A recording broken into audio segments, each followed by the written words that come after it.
Good evening, ladies and gentlemen. Welcome to this evening's live stream. We've got lots to talk about as usual. Looking forward to seeing your comments as well. We're joined with Phil Holden, the Deputy Leader of the Scottish Family Party. Good evening, Phil. Good evening. And we also have a special guest. The special guest is someone who's not a regular on the show, so we're welcoming Gordon. Welcome, Gordon.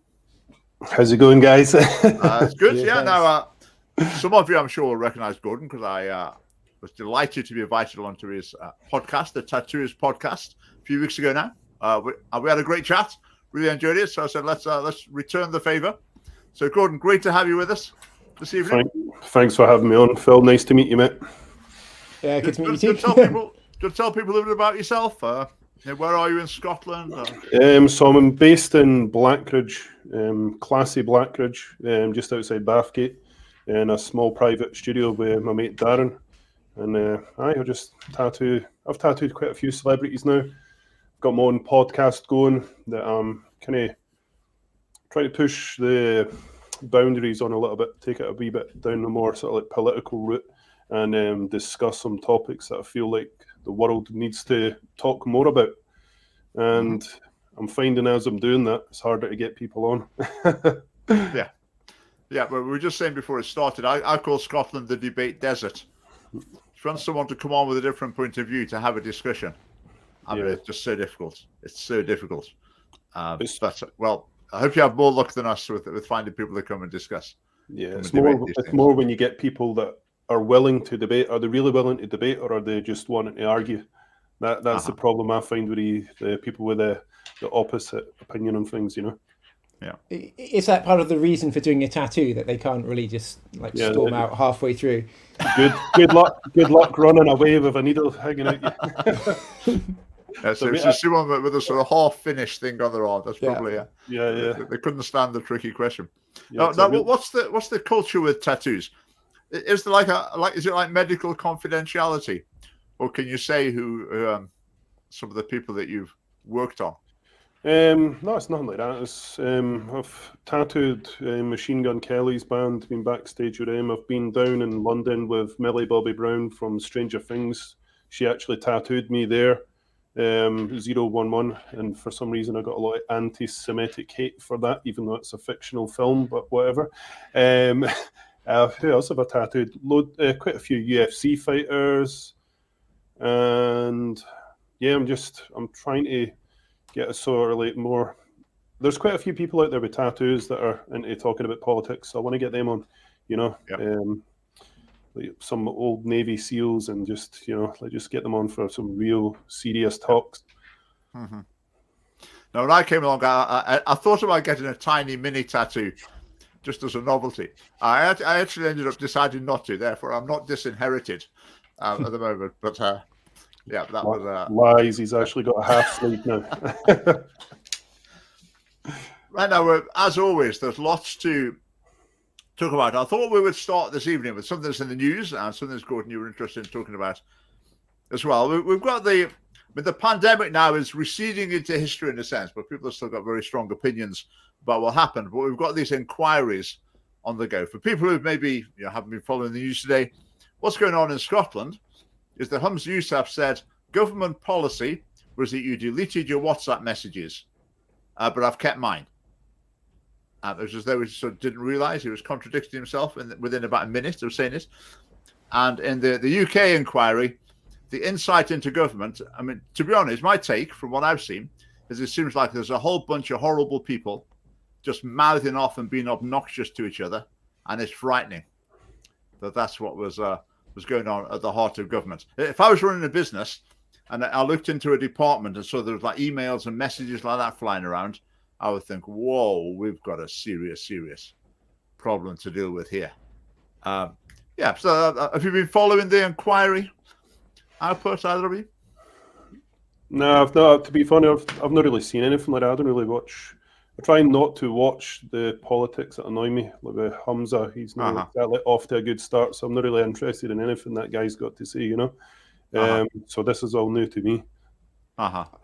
I followed it a little bit, and it just seems like like Nicola Sturgeon's usual thing, like, oh, I have no recollection of that. Even my WhatsApp has no recollection of anything. It just seems like there's so many things that are, everyone in the inquiry, the last inquiry, oh, I can't remember. Don't know what went on there. And this sort of policy of, working as a public servant, but also deleting everything that you do, is a bit strange, to be honest. Do you think there's a case though?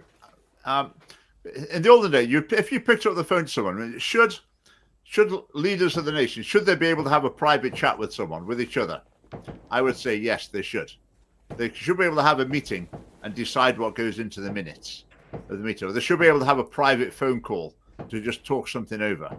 I think you should be able to do that. Is it different as soon as that goes onto WhatsApp? I'm not quite sure. I think that's a bit of a grey area there. Yeah, I think I was listening to who was it? It's what's Trump's daughter's husband called? Not sure. He was like Donald Trump's fixer for everything. Jared, is it Jared Kushner? Is that? I'm not sure. That it? But he did a lot of work in negotiating the various like peace deals and things in Israel and things like that. And he was saying how important it was to not do things in the open, for lots of the things. He said that he was saying that basically that's one of the problems you're seeing at the moment is that there's a lot that's happening in the open, and that's kind of kicked off Hamas, because the whole process was open because before any kind of peace deal was signed here with I think it was UAE or Saudi that they were going for a peace deal with, and so I think there's a need for some things to be the ability to speak in private, but yeah, I think the issue for me on the COVID thing is that I think a public inquiry, they knew there was going to be a public inquiry, and from that point on they were deleting messages, and so I think because they knew there was going to be an inquiry afterwards, then that should have meant they should have been keeping them. But yeah. So moving to the bigger issue, because the idea of this inquiry is going to be that you learn lessons and you're ready for the next time, if there is a next time, something similar happens in the future. What lessons, Gordon, what was your take on the COVID response? If you'd have been in charge, what would have happened? Or if the same thing happened another time? Oh, they've just told the people that are at risk that it's up to them whether they want to isolate themselves from the world or not. Everyone should have that decision on what they want to do with their bodies and the risks that they want to take with their bodies. If people aren't willing to take the risks, stay in your house. I just thought the whole thing was just, for something with like a 99 point whatever survival rate, I just thought the whole thing was absolutely ridiculous. And yeah, I would have definitely dealt with it a lot better than that. I would have, like I said, it's your body, your choice, and the way they dealt with it was totalitarian. It just wasn't the right way to do things. What's your take, Phil, on lockdowns?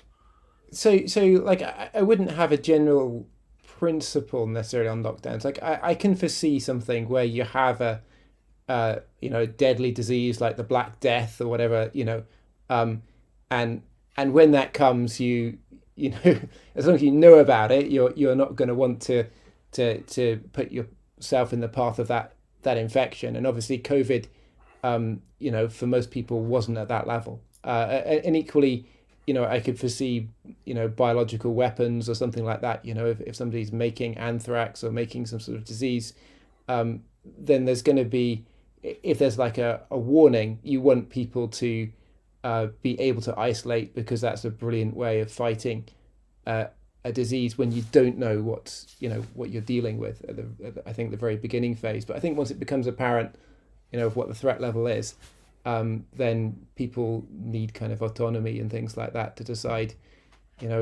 how do they balance their job, their health, their other things, and their kind of risk profile. I think it would be fascinating if we did have something, like bubonic plague type thing, where you get it and you die probably.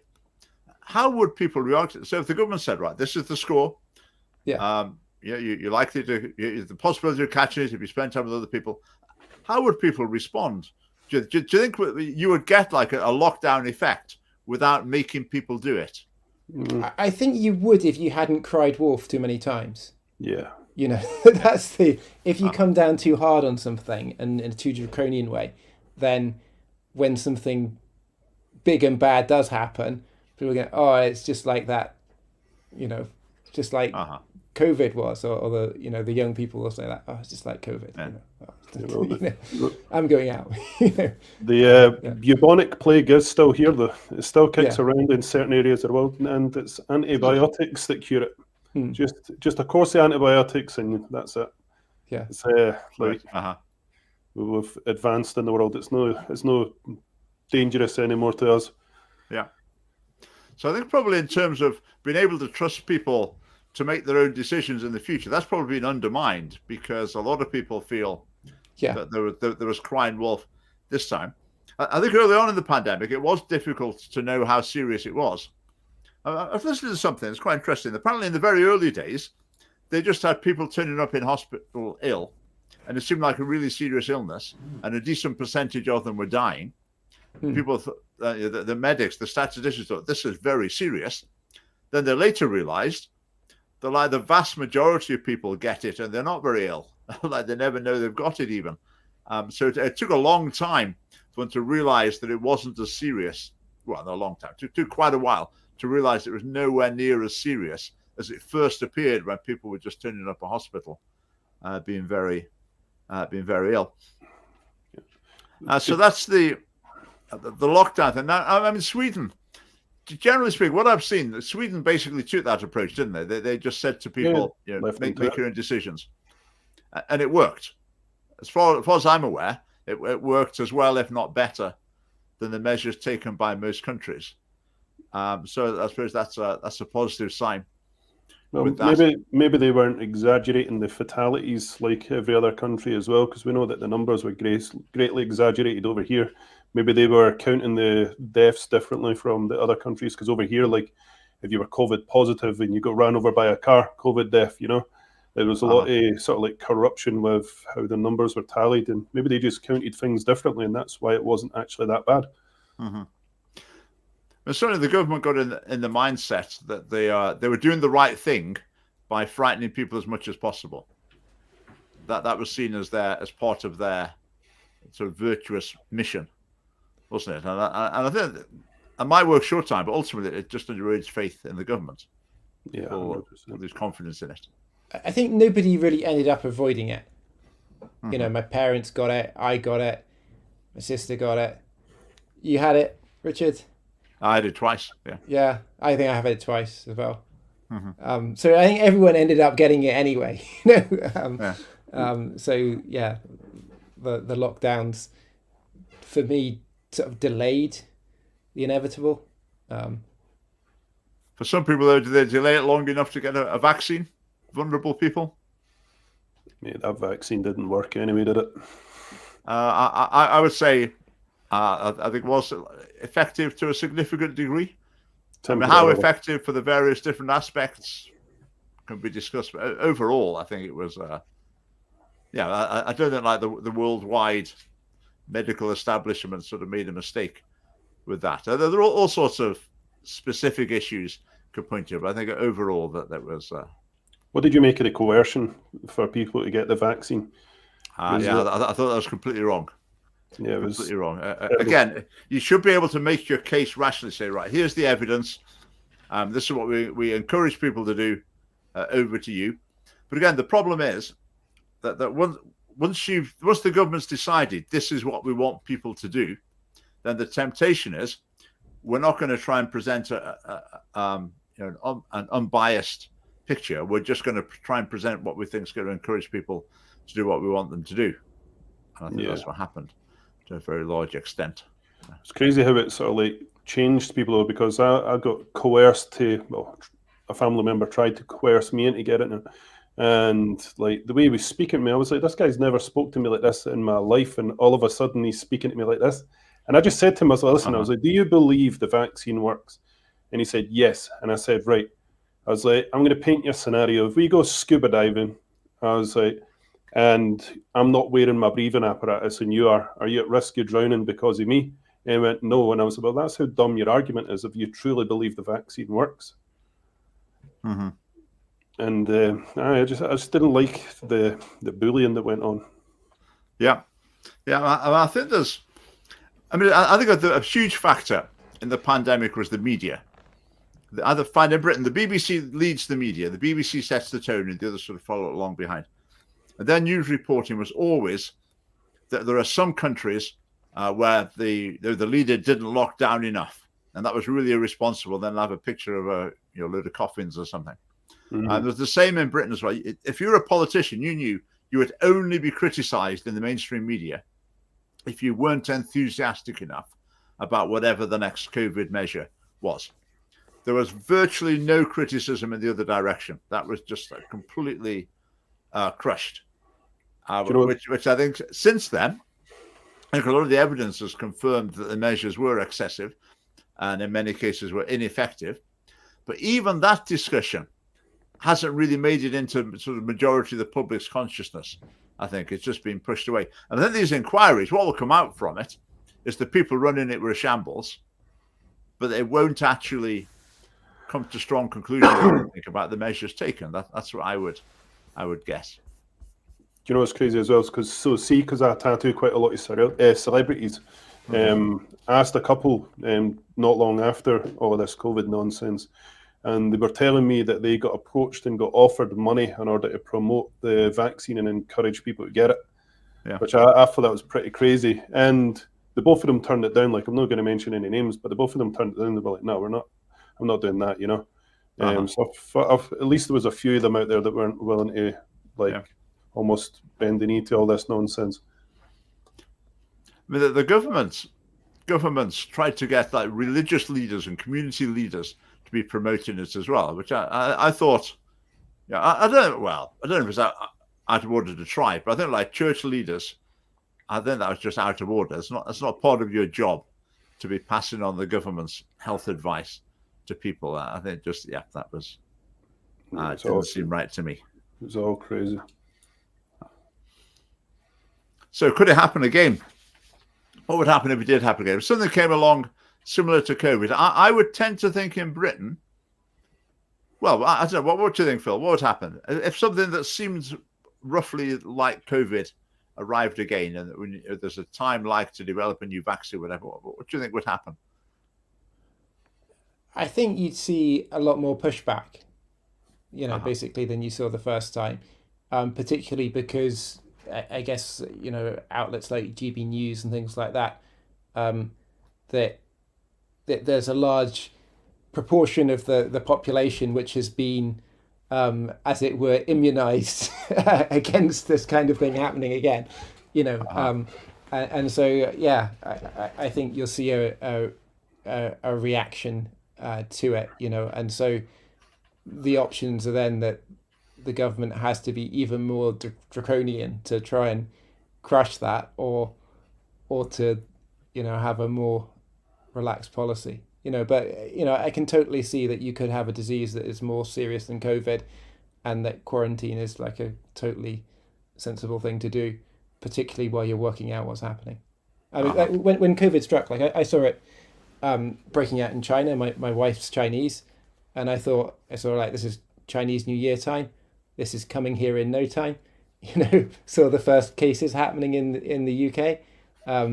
I was off work for something else, and I thought, I'm probably not going to go back into work, and then lockdown was called in that period that I was off for something else, and so my desk was left without me gathering the things that I would have gathered, and I just, what was happening in China early on was that people were walking into hospitals, dropping down dead in the street. That the first scientist that discovered the thing, that he, the Chinese government basically blocked him from publishing what was happening, and then he died of COVID. And so there was some sort of like thing in the initial stages where the local government in Wuhan was sort of pretending that nothing was happening, everything was fine, kind of thing, you know. And then things kind of flip around the other way to this is super serious kind of thing, you know. So I think in that, I think you totally can have diseases that we're unprepared for, and that kill people very quickly, you know. But when it turns out that that's not what you've got for, you know, it could be that for the very elderly population, but it's not that for most people. And I think you need to open up, you know. Just got a rather concerning comment here. Good evening from the North Sea. I hope you're okay. I hope you're on something fairly solid or buoyant out there. And if it's an emergency, just let us know.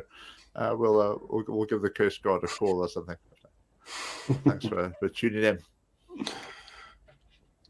Okay, let's have a move on. Let's say Humza Yousaf's comment, Humza Yousaf's interview was just bizarre because he said government policy was to delete WhatsApp messages. I didn't delete my WhatsApp messages.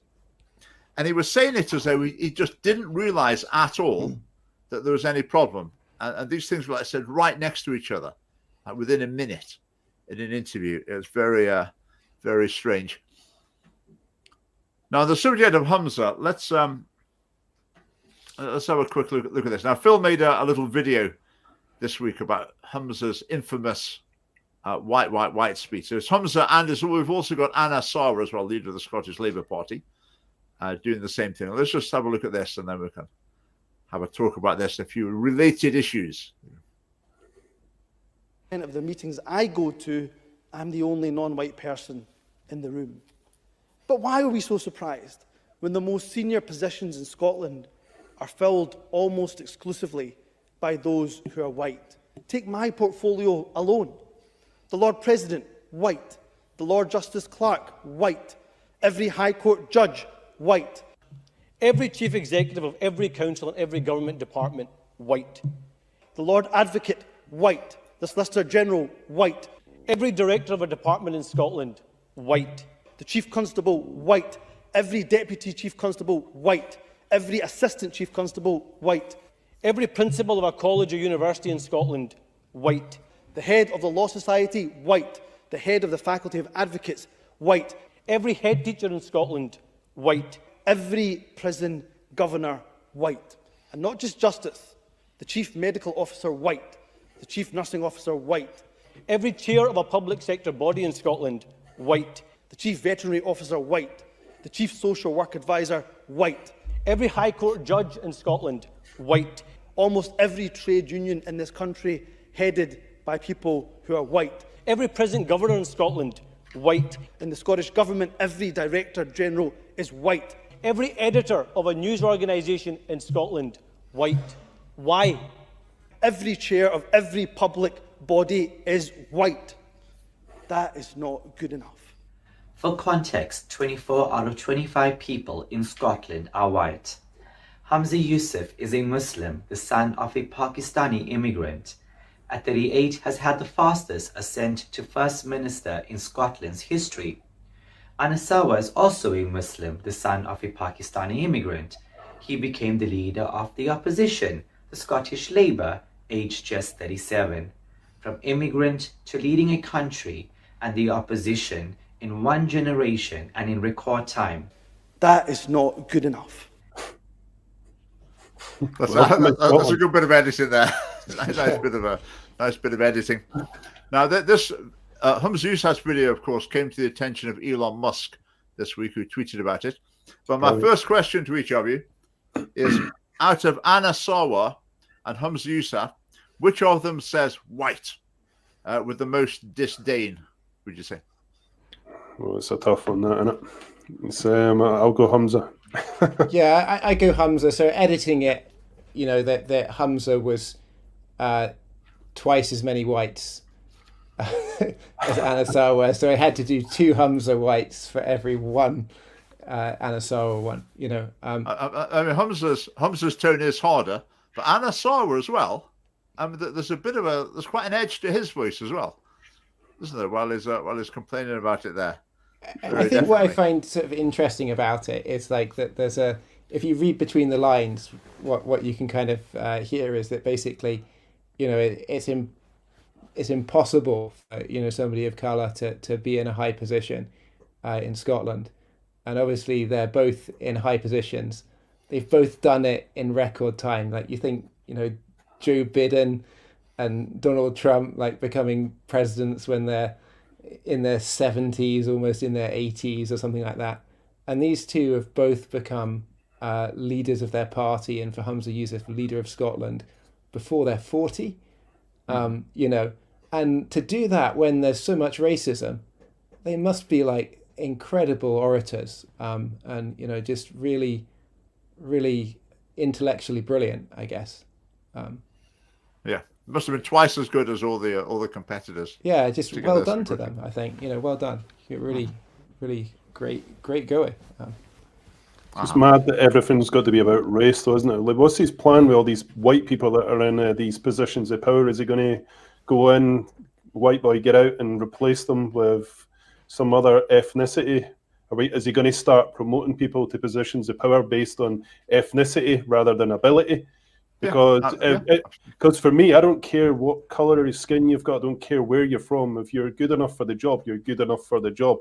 And like, it's the sooner we all start looking at the character and the abilities of someone rather than the race of someone, the better. You know? Absolutely. And that's actually the argument they were making, basically. You know, when they were saying that, is that we should have someone in these roles kind of based on their colour. You know, I think that there should be a certain proportion of that. And because critical race theory is kind of endemic within the Scottish Parliament, what they were basically saying is that I should be leader because of my skin colour, you know, if you take it to its logical conclusion. And that's kind of what happened, you know. And I was looking at the makeup of the Scottish Parliament when the Scottish Family Party started. So I said to Richard, could you tell me when the Scottish Family Party started? And so I looked at the makeup of who were the leaders then. And then you had Keza Dougal, head of Scottish Labour. She is a lesbian. Patrick Harvey, the head of the Greens, gay. Ruth Davidson, head of Scottish Conservatives, lesbian. David Coburn, the head of UKIP, he's gay, is that right? Yes. And and then various rumours about leaders of other parties, which I think there's a super injunction we can't talk about that. But and it seems that basically, you know, that there's no reason why somebody who's gay can't be a good you know, first minister or something like that, or a leader of a party. But it seems like people were somehow, that was counting in their favour to be the leader of a party. And it seems like in the Conservatives, you know, there's been a purge of people with socially conservative values.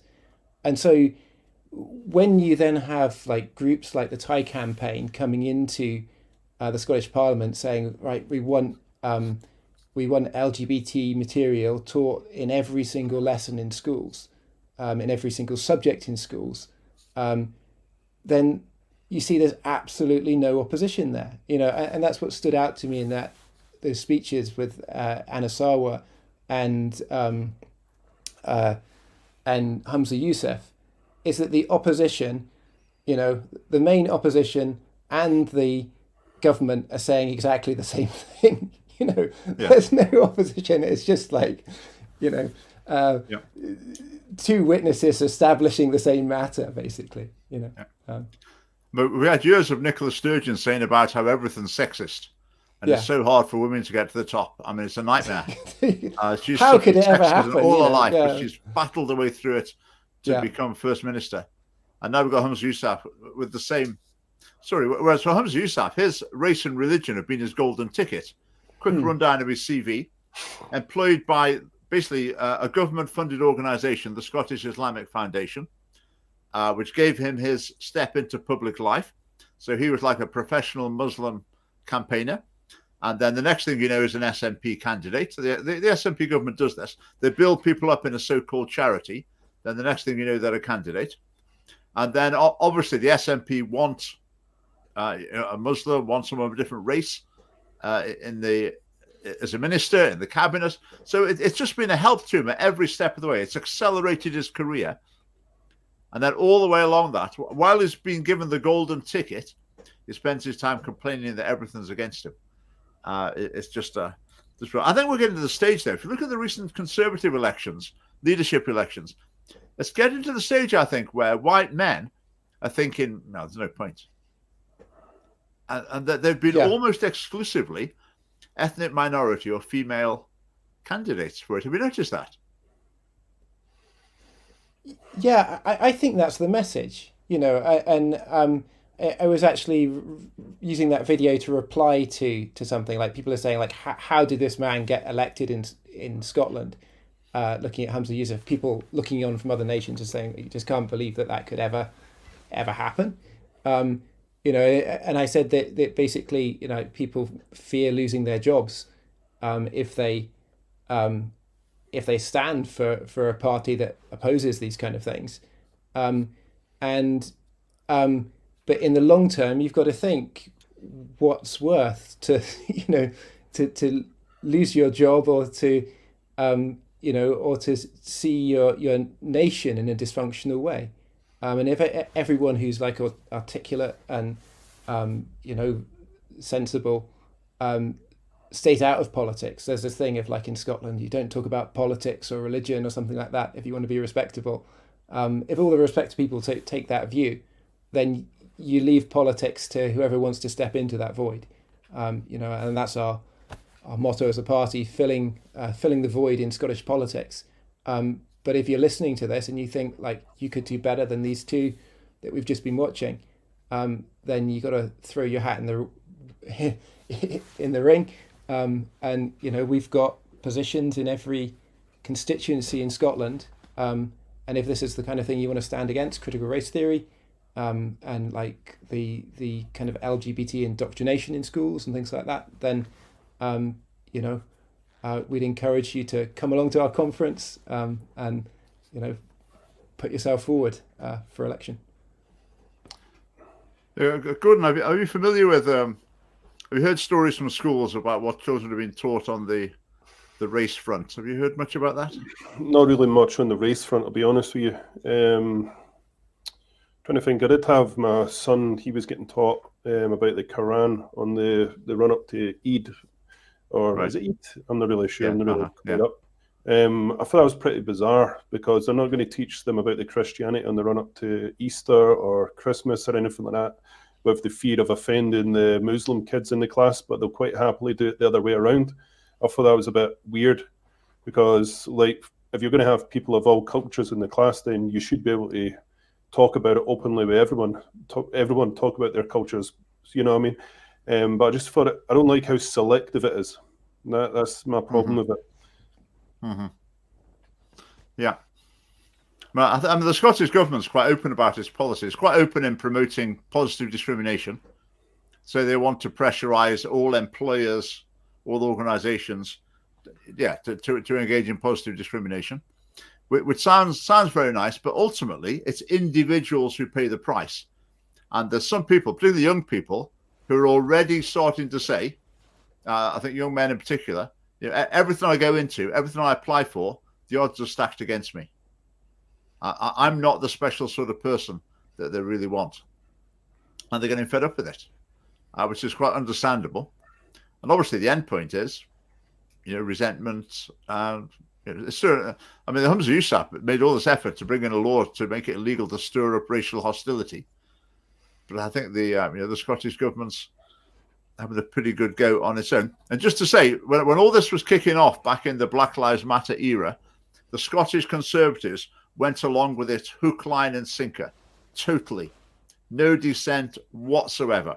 They were right behind. Like when Humza did his white speech, there was no Conservative MSP standing up afterwards and saying, "Whoa, hang on a minute here. Let's just have a think about this." Not a glimmer of any opposition to it at all. Well, another related issue, immigration. Now, I know illegal immigration is something that you'd got a thing or two to say. What's your take, Gordon? What would you do about the illegal immigration situation? Thousands of people entering Britain. Well, I think Illegally. the first thing I'd do is educate people on the fact that it's happening to the extreme of what it's actually happening. I think whenever you get anyone that's speaking out against it, they just automatically label you some far right wing extremist. You know, it's not that bad, blah blah blah. They're just coming over from their country because they want a chance at a better life. But it's all fighting fit young men that are coming in by the boatload. And I'm not being funny, but you've really got to question the morals of a young man that braves the sea for a chance of a better life and leaves the women and kids behind in their country. You know, because there definitely is enough of them coming over here that if they stayed there, if they really wanted to make a change to their country, then I'm pretty sure they'd be able to make a change to some degree. But like, there's a hotel in Bathgate, Cairn Hotel, and apparently that's full to the brim with them, or it was. And there was another one in Livingston that was full to the brim with illegal immigrants. And my problem with it is consistently wherever they go, the crime rate goes up. And that's my concern about it. Okay, Phil, what's your take? You follow this particularly? I guess, like, you know, if it's illegal immigrants, you know, you're saying that the immigration is illegal, and for whatever laws that you have, it's your responsibility as a government to enforce those laws. Otherwise, those laws are of no value. Like, if there's an agreement for any kind of law, that we're just not going to enforce it. Same thing we see with the sort of age of consent, you know, with school children, where they say, well, it's 16, but really we're not going to do anything at 13. You know, I think it's an unenforced law is as good as no law, basically. Yeah. And so you have to decide, have you got an open border or not, basically, you know. And I think sometimes it seems like our border is wide open, you know.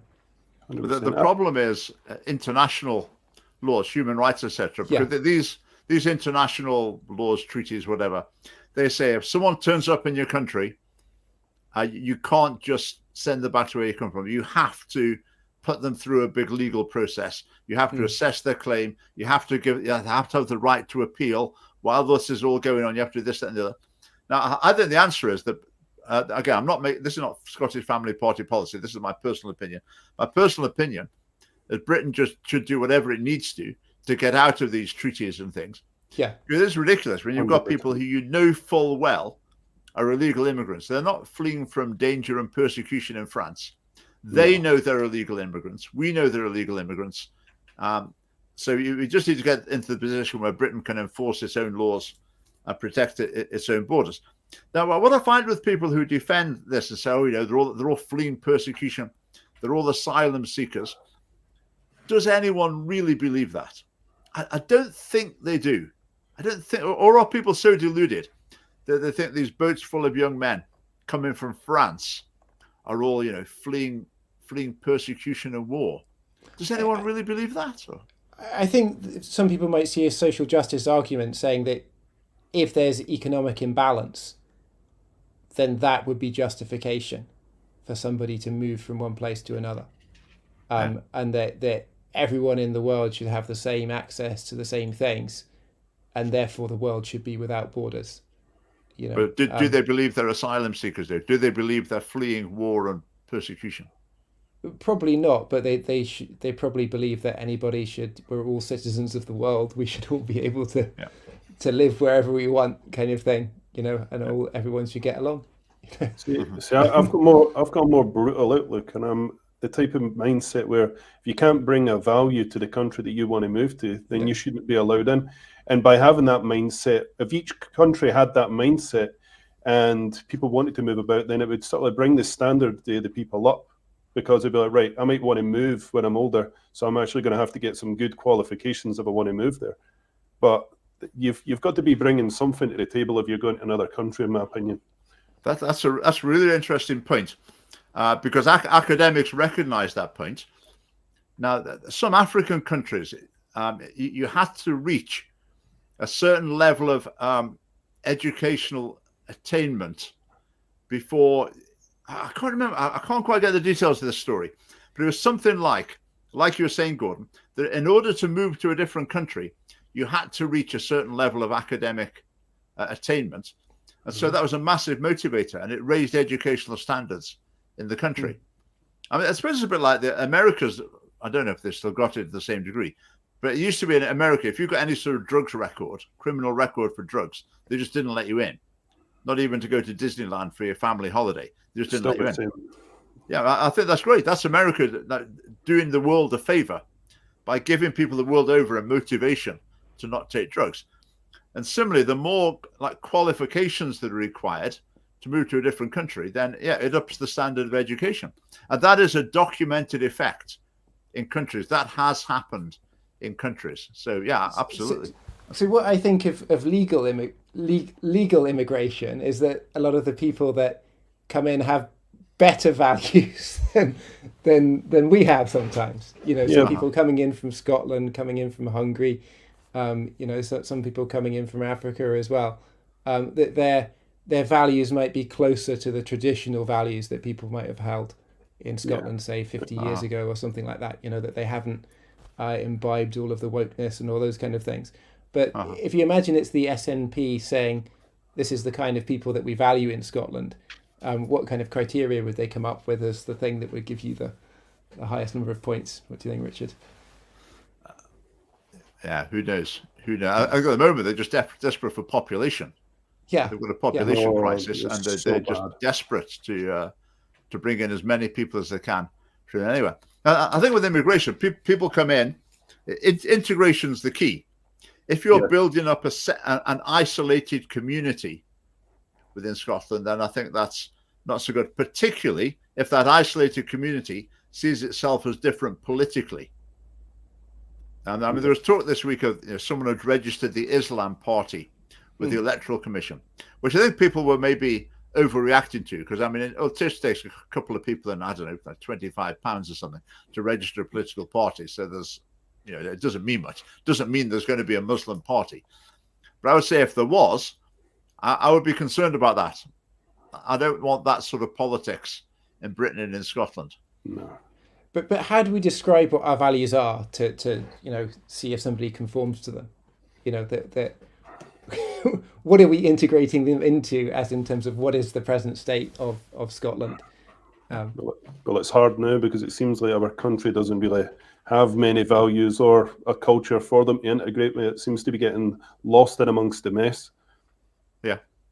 Yeah, I think that's true. I think the people of a progressive mindset, I mean, they maybe hate's too strong a word in some cases. In some cases, it's not. But they don't appreciate the history and traditions of Britain and Scotland. In some cases, they hate them. And so anyone that can come in and dilute them or replace them or whatever, then they think that's great. That's going to be a step forward. It just automatically is going to be a step forward. It doesn't matter about what those values are. To decolonise Scotland, is that it? Or what, sorry? Decolonise Scotland. Yeah. Just going back to the idea of a Muslim party, though. I say at the moment there isn't one. If there were one, I think that would be really, really negative, because that would really put a different slant on immigration. Because the Muslim party could then say, okay, we're on 7% of the vote now, but okay, so let's get more immigration. And I reckon we'll be on 10% by 10 years' time. I think as soon as people bring that into democratic politics, you've got a problem. Because democracy has got to be about persuading people and presenting your arguments. Once it becomes about how many people can we get on our side to come into the country, then the system's not operating. And I think it's fair enough for people to say then, okay, this is not about the arguments. We don't want this. We don't want you coming to the point where you win the elections just by importing people who are going to support you. I'm using the Muslim party as an illustration. So what I would like Muslims to do, obviously, is join the family party, bring your socially conservative values, and try and make a positive difference to Scotland through those values. You don't need a Muslim hat on to do that. No, I think once it becomes a Muslim party, then I wouldn't see that as a positive development at all, to say the least. Just be a lead to more loss of culture more than anything, in my opinion. I can't imagine them sort of like trying to keep the country's values at heart with their beliefs, you know. Yeah, I think it depends. There's all sorts of Muslims on there. I mean, I think there are some Muslims who are like sort of family party values, and they're getting on with their life, and that they haven't really got a distinctly Muslim political vision for Scotland. They'll go to the mosque. They'll probably be Muslims all their life. A lot of their friends will be Muslims, but yeah, they're not seeing their mission as a Muslim political one in Scotland. Whereas there'll be other Muslims who will. I mean, I spoke to a Muslim in Manchester once. I said, "What do you think of democracy?" He's a very nice fella. I think he was a college lecturer. He said, "I think it's great. Yeah, absolutely great. But you should have a religious leader above the democratically elected leader. It's like you've got in Iran. So you have your Ayatollah, who tells the elected leader, just keeps them in line to make sure they're in line with Islamic teaching. So it's democratic to a degree, but then above that is a Muslim leader." Now that chap I was talking to in Manchester, would he like to see that implemented in Britain as the political system in Britain? Well, maybe I would assume he does, because he was saying that's what he thinks. That's the way he thinks countries ought to be run. So Muslims who are like wanting something like that, then I would be disagreeing very strongly with that, obviously. I've got some numbers here for you that I want to read out, and I want you guesstimate if you can see this kind of happening in Scotland. So, if you ever had a look at the demographic of London, so the demographic of London is only 36.8% of London are white British people, and the rest are migrants. Now, I'm not saying they're illegal immigrants; they've came here fair and square. But can you see that as being a good thing for Scotland if that was to happen up here? Or do you just see a total loss of our culture? Do you want to go first, Phil? So, I think to a large extent we've lost a lot of what Scottish culture has been in the past, that if you start speaking out about traditional values, then you realise you're getting a lot of backlash. We do know there's a lot of people that are out there that find it hard to speak up and things like that. We want to be a voice for people that that have, I guess, more traditional values when it comes to family and things like that. I think there is a sort of global culture that you've got worldwide, and particularly something like I work in technology, and because technology is kind of San Francisco and Silicon Valley is a hub for technology, but it's also a hub for very progressive values as well, and those have kind of flooded through the internet, into every single culture, and so there's kind of a global culture which is there. At work, I appreciate working with people from, I'm work at home, I'm online, I work with people from India, I work with people in the United States, in Dominican Republic and things like that. And I really enjoy working with different cultures. And I can imagine being in London and around different cultures and just loving the people that I'm around. So I think to me what's important is the values that people hold, and the way that people treat each other. And I don't think there's something inherently good about Scotland or good about England or other countries necessarily in that way. I think we've got a choice about the values that we hold and how we live, and I enjoy being around people that treat me well and that I can treat well. Okay, my take would be, if we got to that, if Scotland got to 37% white, 63% other ethnicities, I would say if that Scotland was totally integrated and those people were, Scotland didn't become less patriotic, didn't become less proud of its history. So basically the only difference was the race of those people, then I would say no problem whatsoever. Yeah. But to get to that situation is a long and difficult road. And I think that there will be all sorts of dangers along the way and potential problems along the way. I always think of a colleague I used to work with. I think he was of Nigerian ancestry, but there was just nothing. I mean, he would talk about it. He wasn't like ashamed of it or whatever. But apart from that, there was nothing whatsoever about him that would give you any idea that he was so descended from immigrants. His whole outlook, the way he dressed, the way he spoke, his personality, everything about him was just absolutely a standard sort of Scottish person. So I think if there's huge immigration, problems will tend to emerge. I think ultimately, though, if those problems are overcome, then it doesn't matter what race people are.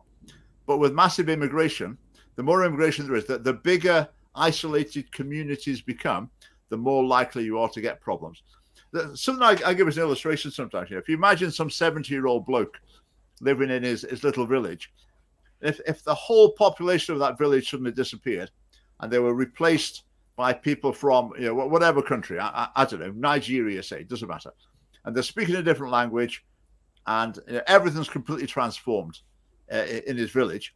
Now, if that bloke were to say, I'm actually not too happy about this, I really miss the way things are, it doesn't feel like home to me anymore, I feel like I've gone to a foreign country, I don't think anyone could say to that bloke, oh, you racist, you shouldn't think that, you should be perfectly happy. Of course that person's going to feel unhappy about that. And somewhere along, then it's then a spectrum to the person who says, someone black's moved in the next street, so we don't want them coming around here. And that's obviously wrong. But then there's a sort of spectrum in between where people do have genuine concerns. But then for a lot of people, they just think the idea of national identity is bad. So the more you can undermine it, the better. Whereas I think national identity is really important, because sometimes you have a crisis. Sometimes you need people to pull together. You need people to pull together instead of a lot of people saying, oh, right, okay, I'll just move somewhere else then. If they've got no attachment, no commitment, no loyalty to the nation, then that's not good. And that's the danger, I think.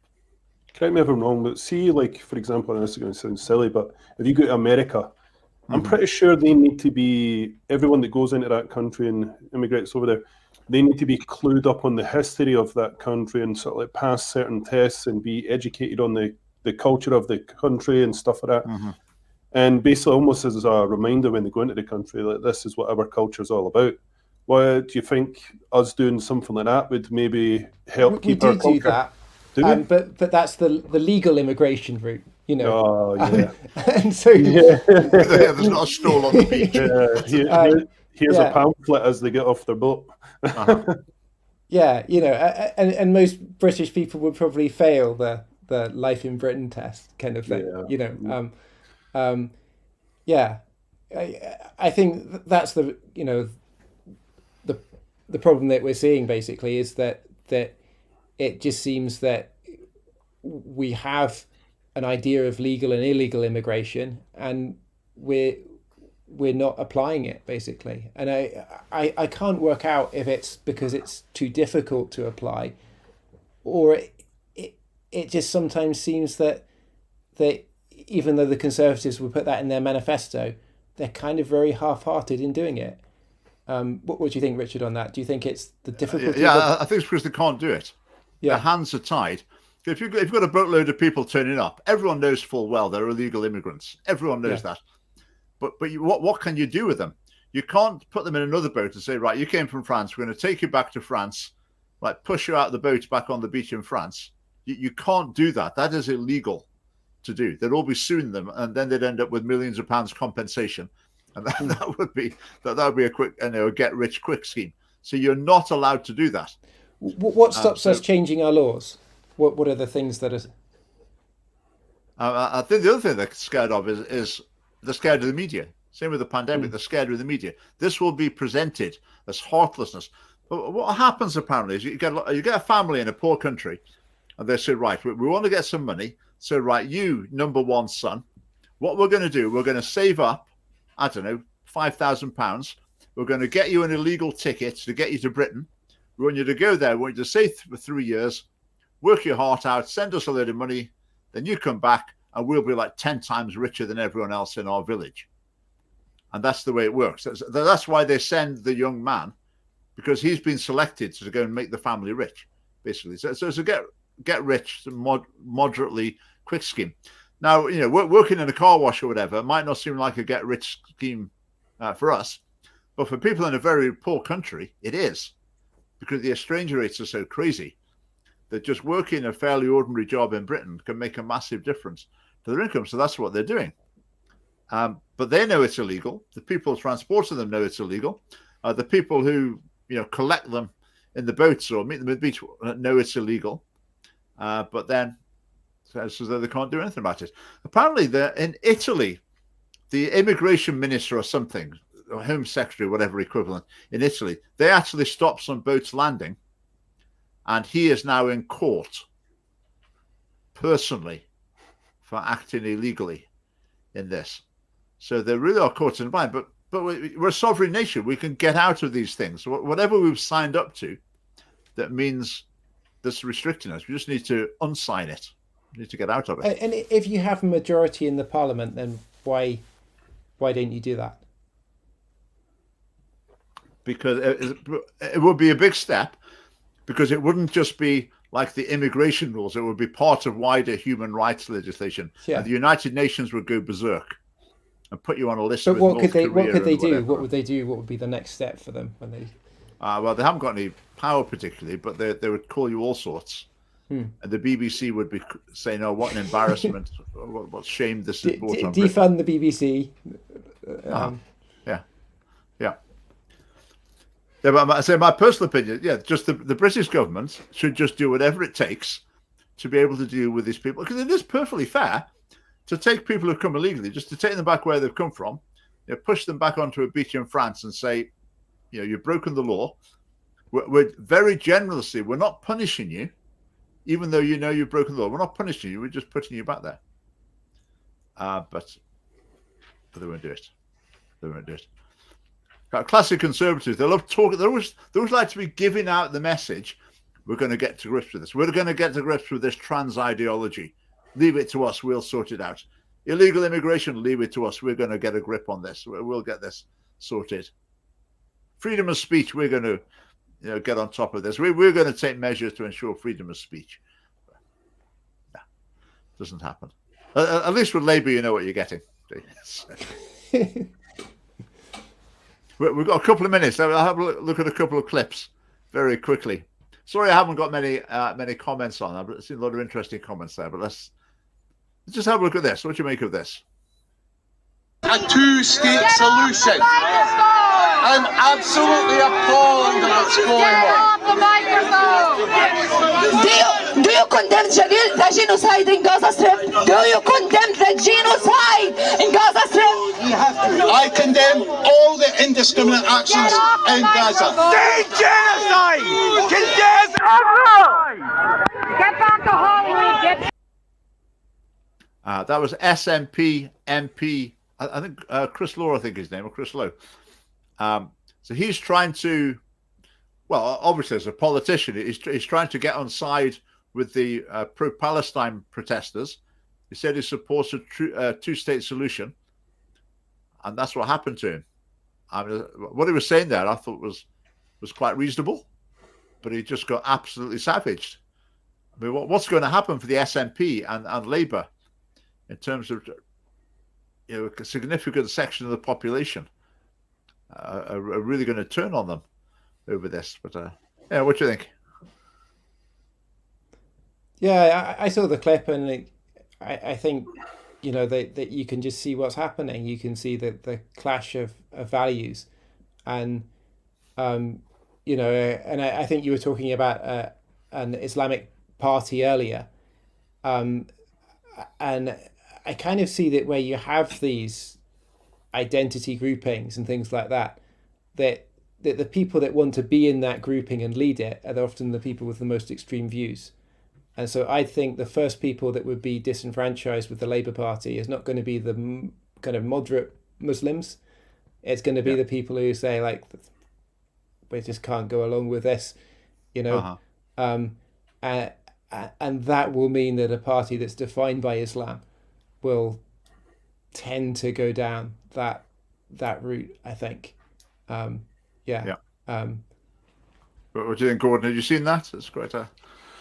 I'm seeing a lot of these protests and stuff like that, and it's unsettling. The sort of like that amount of people that are that violent with that strong beliefs now. If they wanted to really make a change to Palestine and stuff like that, then you're not really going to make much of a change over here in Scotland or England. Why don't you go back to Palestine and try and make a change if you're that concerned about it? What do you think is going to happen by driving around in London and stuff like that with your siren on the top of your car, wishing death towards Israelis and stuff like that? Like, what is that going to do? I don't understand like what they're trying to achieve with all of this when it's not going to do anything except from just make a lot of noise and make people realise like the situation we're in with immigration, because they're out in the open. When you see 200,000 of them marching down the streets, you're like, wow, when did they all come in? Yeah. I mean, it's interesting. It's a classic integration case, isn't it? If people come to Britain, but then, 20, 50 years later, their top political priority is like an international issue basically related to Islam. That's the connection is Islam. I think that's unfortunate. We would want people in Britain who become British citizens, you'd want them to be focused on the same political issues as everybody else, trying to run the country better. We want taking to the streets about that sort of issue, but for a lot of people, not all of them, but certainly a substantial number, that's not the case. I mean, how about this gentleman from Scotland? Mick Napier here on behalf of Scottish Palestine Solidarity Campaign. The news from Palestine is absolutely amazing. Look at the news today. Resistance fighters on paragliders.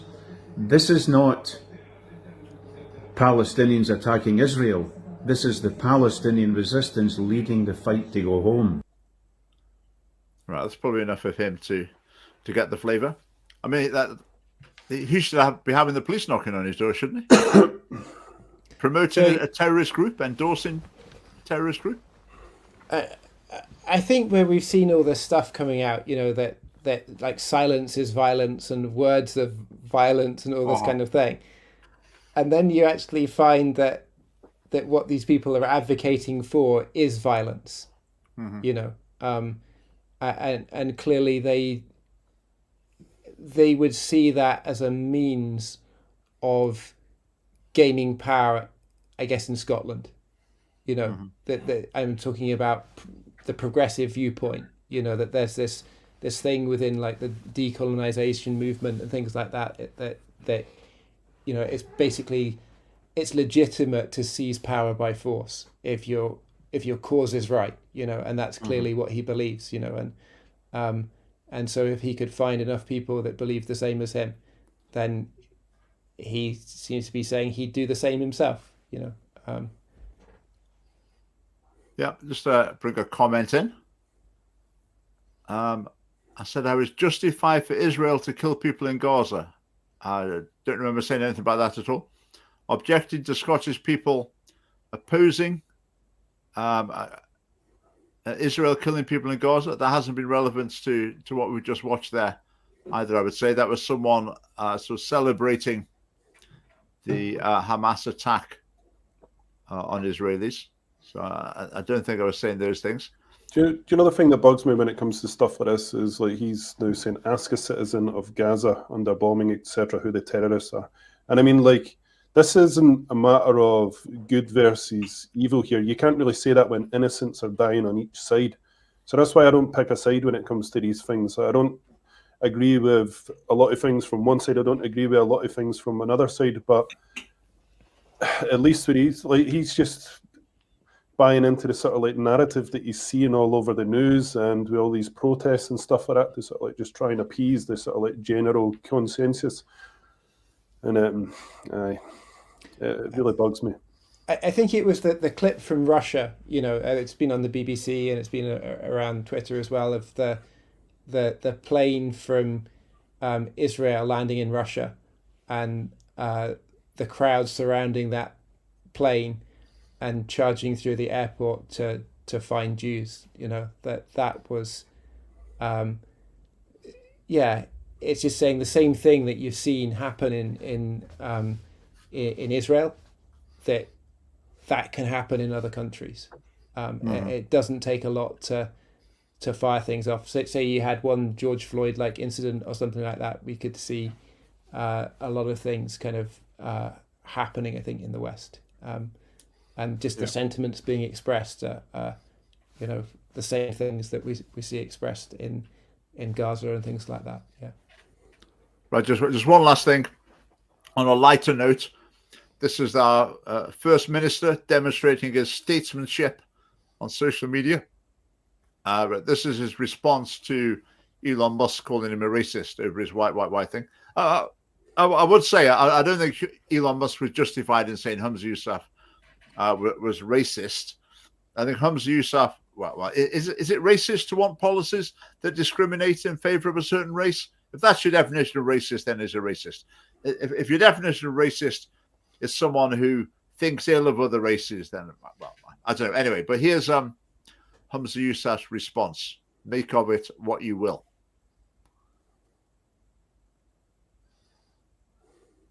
Racist foaming at the mouth at my very existence. Me. It's not even slightly funny, is it? I just don't get it. Did you get it, Gordon? Do you understand what he's getting at? I just don't. It's an attempt on humour, because that's from a Scottish TV show, Still Game, and it's just a terrible joke, terrible sense of humour, and a terrible comeback. I find it bizarre that the First Minister of Scotland would think, I'll put that on. Oh, what do you make of that, Phil? Did you see it? I think he's just saying I'm laughing it off, you know. So he's obviously saying Elon Musk is a racist. That's the accusation that he's throwing back, because, you know, Elon's called him a racist. He's saying there's racists now foaming at the mouth because Elon said this, and now all Elon's followers, who are all racist too, are now giving it, you know, these tweets lots of hits. But I'm laughing it off because I've got thick skin, kind of thing, you know. The other thing he's saying here is racist foaming at the mouth at my existence. That just reminds me, like the trans activists. It is existence. You object to my existence. You say I don't exist. You say I shouldn't exist. But how could he possibly claim anyone's objecting to his existence as things? And not on the basis of your skin color. Yeah. So we're giving Humza the last word, more or less there. But right, time is up. Thank you very much. Those of you watching, sorry we didn't get many comments on. I was reading the comments, lots of good comments there. But yeah, thanks for watching. Thanks for watching later. There's most people watch later on. But Gordon, great to have you on today. We must chat again on your channel or on ours. And I believe we're going to see you. Are you coming along to the conference? Yeah, no, I'll definitely be there. I'll be there with my brother. He's looking forward to it. He's pretty excited. So we will definitely be there. 11th of November, isn't it? 11th. I will just repost the details in the comments, because everyone else watching is going to be there as well. They might not have quite got their ticket yet. Yeah. So there you are. There's the link to get your ticket. So yeah, come and meet us. Come and meet Gordon. So that's going to be a really good afternoon together. Thank you, Phil. And, thanks for having me. Yeah, we'll continue you, Gordon, as well. Yeah, you too, buddy. Right, thanks. Good night.